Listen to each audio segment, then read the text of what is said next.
Alhamdulillah wa salatu wa salam ala nabiyyina Muhammad wa ala alihi wa sahbihi wa sallam. Amma ba'd. Habita fillah. Assalamu alaikum wa rahmatullahi wa barakatuh. A question was asked, Habita fillah, from a 20-year-old sister from about a brother in a marriage who is a young man under 25 and who has a child. And so the question was, is it sinful for me to reject this marriage from a person who is religious and has good manners from what I can see? Also, we live in different countries.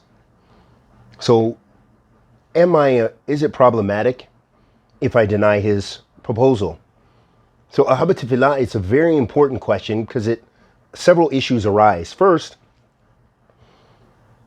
that when you have someone who is newly married and they're seeking out polygamy, this is a first alarm bell, if you will, something to be weary of, something to be cognizant of, something to be aware of, something to look at further of why an individual who is newly married is now seeking an additional family.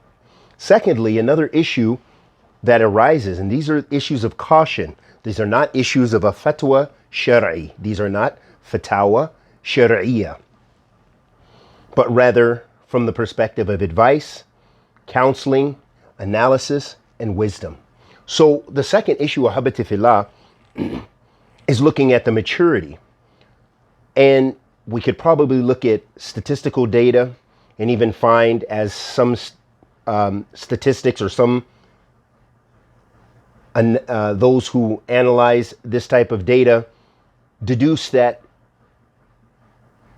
especially men that are in their 20s, their brain itself is still developing.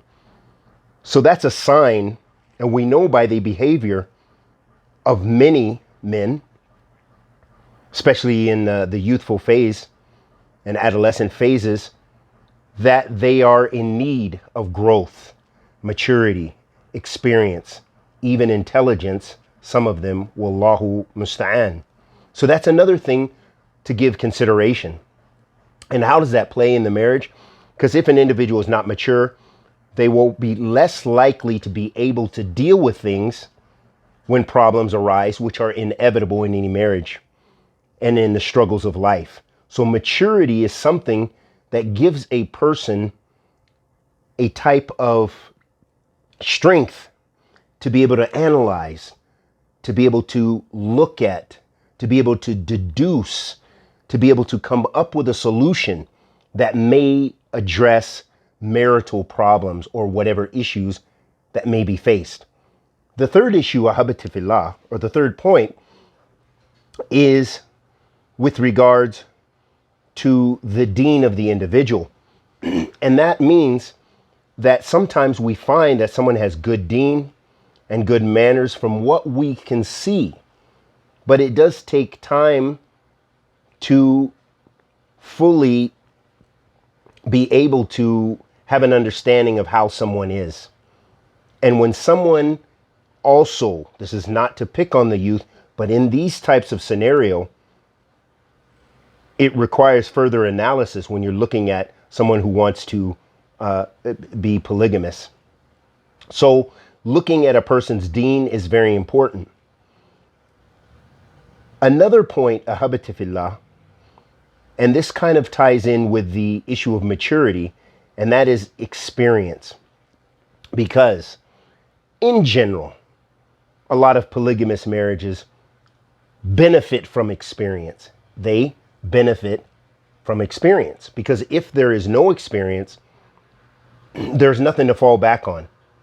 Either elders to tie into who have had polygamous relationships, who have been married or who are married, who can advise, who can guide, who can give excellent advice, as the Prophet ﷺ said, ad-din an-nasiha, the religion is sincere advice. Also, just the know-how on how to weather the storm. And that's a part of experience. And that is something an individual who is very young And in the beginning stages of a first marriage does not have that to fall back on. So that's another reason to further analyze this type of scenario, especially before allowing that to become a part of your life. And this is not to negate polygamy for young people. And I've known some young people, but mostly, غالباً, there's divorce or kethra, lots of divorce, and children sometimes around the planet.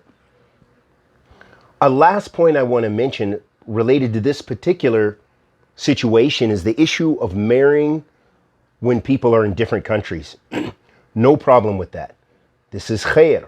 This is the ummah spreading. This has so many benefits, but be aware. The first point, or the main point I want to look at here, is that when you marry from another country, there are issues of visas, because this is how we live in the contemporary world community.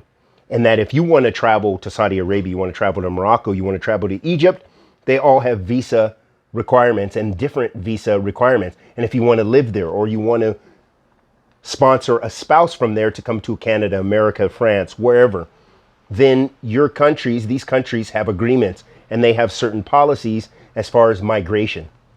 Those are very important issues to consider. And why? Because sometimes there's divorce just simply from the long, tedious visa process. Also, there is great separation between families and a time for sealing and covering the hearts and dampering the love by having that type of separation, or the chance to grow together. So there are so many issues that arise from that. So those are things to be cognizant of. They're things to be aware of, things to look at, things to contemplate. So that is my general advice, is think. Pray to Allah subhanahu wa ta'ala, make istikhara, seek consultation as you've sought, and ask Allah tabarak wa ta'ala for tawfiq and ikhlas and good في الدنيا والآخرة. ربنا آتنا في الدنيا حسنة وفي الآخرة حسنة وقنا عذاب النار. وصلى الله وسلم على نبينا محمد.